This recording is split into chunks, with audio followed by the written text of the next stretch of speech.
conversation we've had with some of your workers, the question there now for you would be to ask, since they are working for you, they are working with you. You heard beg your pardon, Mr. Abba say the other time, since they are working for you, they can't take their concerns anywhere else but to your doorstep. How is this issue being received and addressed by your office? Good morning and welcome. First and foremost, I would like to make a correction. They are not working for me. We're all working for the federal government of Nigeria. We're all working for the Nigerian nation. We're working for the Nigerian public, including myself. So it's not like they are working for me personally. And we are responsible to the traveling public of the government of the Federal Republic of Nigeria. I think whatever action we take, we must have that in the background. The unions have raised some issues that have been on the table well before we came to office, and we have continued to work to resolve this. These issues are not specific to NCAA as an organization. It affects quite a few number of the aviation agencies. So we work collectively under the supervision of the Ministry of Aviation to resolve this particular issues raised by union on a collective basis. The notice of strike action they gave, they raised two particular issues, although I'm aware there are other issues in the mind. And the two issues they raised was the issue of consequential adjustment and payments by the Nigerian Meteorological Agency, and also the issue of conditions of service that has been going on, I believe, for over 9 years with the salaries and wages of commission and the head of service. We had a meeting with the union, I believe, on Sunday when this issue of strike came to try to explain to them. And the management of Nigerian Meteorological Agency, NIME, do confirm the issues of the consequentials have been resolved and they will be paid this month, in this one, April salary. So that issue has been resolved. Then the other issue of the consequential salary adjustment, actually the Salary and Wages Commission has called for a meeting scheduled to take place today in Abuja at the offices. And during that meeting, officials of the head of service of government, officials of the budget office over there, officials of the accountant general were there, and they've asked the agencies to provide financial documents and what they're trying to do to see if the agencies are in a position to be able to pay this, to comply with the conditions of new service, the new conditional service if approved. It doesn't make any sense for the government to approve when the various agencies do not have the capacity to do that. So efforts have been made. This were clearly explained to the unions, although not all of them participated in that meeting. However, all were invited, all acknowledged, but a few of them, for whatever reason, some said they had other meetings at the same time, turned down the invitation. I actually spoke to Comrade Ocheme on Saturday on the invitation, and he said they will not refuse any meeting we'll call to try and do this. Unfortunately, for whatever reason, I hope, and I'm sure they have a legitimate reason, they were not able to join. Well, Captain, just one quick question on that meeting. Well, you've said that the Salaries and Wages Commission has called a meeting today. Was the Salaries and Wages Commission involved in the meeting of Sunday? No, it was a prompt meeting and we were not able to get them, but we had official of the Ministry of Labor and Employment, the Director of Industrial Relationships that took part of the meeting. We have a copy of the invitation from Salaries and Wages Commission. Well, it appears that the workers, the striking workers are not invited to that meeting. Is that correct? Everybody's invited. Everybody, we are expecting them to join us. We Well, told the them during understanding that was given to us earlier, my apologies for butting in, was that they haven't been invited to the meeting. At least the gentleman we spoke with earlier, General Secretary, Nigerian National Union of Air Transport Employees, Ocheme Abba, says they have not been invited to that meeting. Well, we explained to them the agencies and the government have been invited, and we expected the union, we informed them, we expected them to be part of the meeting because meetings have been held in the past. I think sometime last year, a meeting was hosted by the Honorable Minister of Labor and Employment, which the Honorable Minister of Aviation, Senator Hadi Sirika, participated with the officials of the agencies and the unions.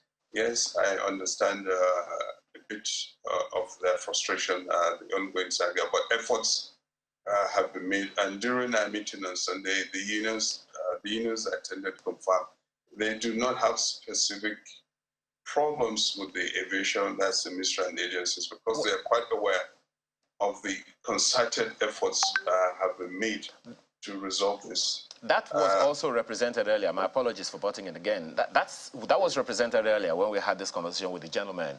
But, you know, it's on record that at least 3 times between January last year and this moment, the strikes have been called at least 3 times.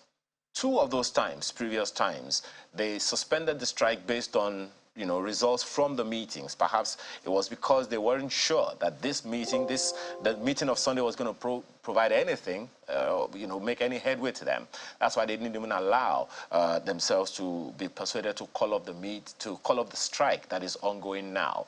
What from your, and it's also always been about the Salaries and Wages Commission not performing to par as far as the agencies are, the workers are concerned. For you, what has been the issue? Why this stalemate, so to speak? Well, if you beg your pardon, the Salaries and Wages Commission is not an agency of aviation. Neither the Ministry of Aviation nor the aviation agencies have any control over the Salaries and Wages Commission. It's directly under the presidency. We can only make efforts to them, which has been ongoing, and trying to resolve this. We cannot force them, short of, with all due respect and apologies to anybody, short of putting a gun to somebody's head and having them sign the paper.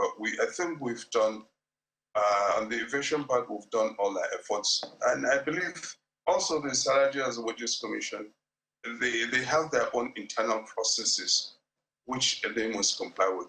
But to me, for them to ask the agencies to come with their financial documents to show that we will be able to pay these new salaries, it's a very, very positive step towards concluding this ongoing issue for a considerable period of time.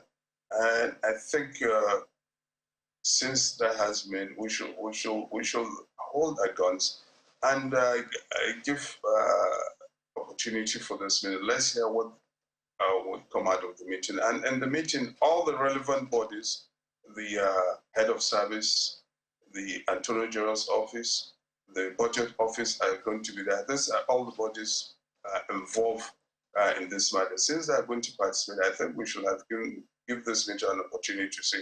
It shows that we are very close to conclusion.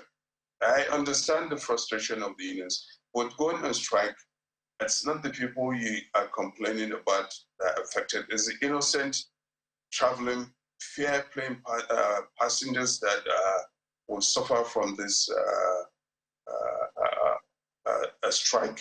And it's also the aviation industry, the aviation sector, the airlines, the ground handlers, everybody that is going to suffer. And they absolutely have nothing. They have done nothing.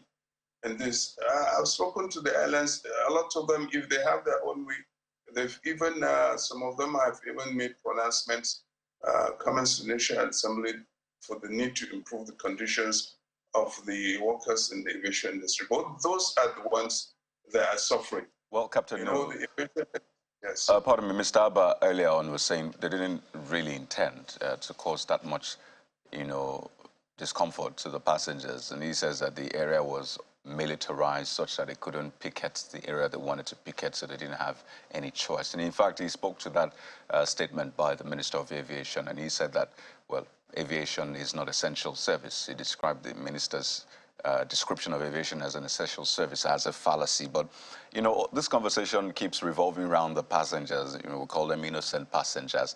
But really, the passengers have been going through this for quite some time now, and it's not just about the strike. And I've been looking for this opportunity really to ask you this question on behalf of the innocent passengers. They can't go on strike when they are treated unfairly, when the flights are shifted back and forth, when they don't get any communication, when they try to seek redress and first trying to get through to the customer care is like hell. They're not, you know, spoken to, you know, with respect. And when they even want to get refunds, it takes time, long time. They have to go online, write letters, do mails. I'm sure you've seen some of those cases. So let's try to at least get some reprieve for those innocent passengers this morning. When those issues arise, how much work have you been doing to ensure that passengers, or at least the airlines, do right by the passengers who have paid for the service? And most times, or a lot of times, let me just say, they do not get value for their service. So in terms of seeking refunds, what does the law say? How soon can they get their refunds? When they're not treated fairly by the airlines, what should they do? How do they get a remedy? Those questions abound, and I'd like you to speak to them this morning, Captain. Well, thank you very much. That's a very important thing. I will have what we call the consumer rights and the regulations, and also in the Civil Aviation Act. And there are certain things, depending on the length of the delay or the cancellation, there are certain compensation the airlines are supposed to pay the passengers. And a lot of passengers have complained both to NCAA and also sometimes to the Federal Consumer Competition Commission, which they have written to us, and actions have been taken about against these airlines. In fact, some of the cases have ended in litigation. And the issue, the problem is most of the time the tendency of the passengers not to report or make complaints. If we don't receive complaints from the passengers, to be honest, there's nothing much you can do. But even last week, we did engage with a couple of airlines on the issues of delay and trying to resolve these problems. Yes, I think a lot more can be done, and we started working to improve the situation of the passengers, the inconveniences, and the suffering they go through because of the delays and sometimes cancellations. I have been a victim of that, so I understand how frustrating and how horrible it can be, because people miss their connecting flights, people miss their appointments, both medical appointments, business appointments, and others, and that is not acceptable. No person paying for a service should go through that, and efforts have been made. I'd like you to speak to the refund aspect quickly as we wind down. So how soon should I be able to get my refund if my flight is shifted, who knows, some hours ahead? Sometimes if it's even moved earlier, you know, you get all of these messages. So how soon should I be able to get my refund? Because a lot of people want to choose another airline so they can meet that appointment. So should it take days, or I should get it immediately?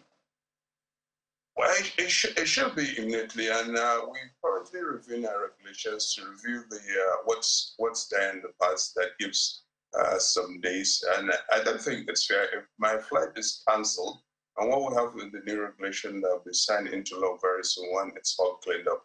As if you cancel my flight, you should put me on another flight immediately, or give me the option of getting refunded immediately, so that I can make other plans.